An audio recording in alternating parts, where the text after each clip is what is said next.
अटॅकनी गेले माझ्या शेजारी, तरी मला कळलं नाही.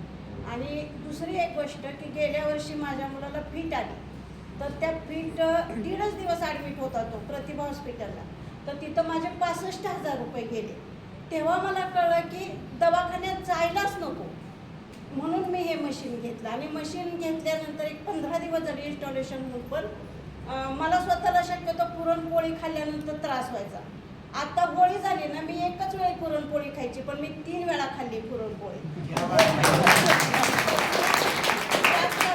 आणि तिसरी गोष्ट म्हणजे पैसे मॅनेज करण्याचं कारण म्हणजे आता कसं होतं आहे, काही लोकांचं असं होतं की वयस्कर माणसं सगळं मुलांच्या हातात देऊन बसलेली असतात हां, आणि त्यांना स्वतःच्या ह्याचे इश्यू असले तरी काही करता येत नाही. हे मी अनुभवलं. तर माझी मुलगी एक अमेरिकेत आहे, एक लंडनमध्ये. मला 70,000 रुपये कमी होते, तर मी त्यांना म्हटलं की मला पैसे पाहिजेत थोडे. कशाला? तर हे मशीन घ्यायला.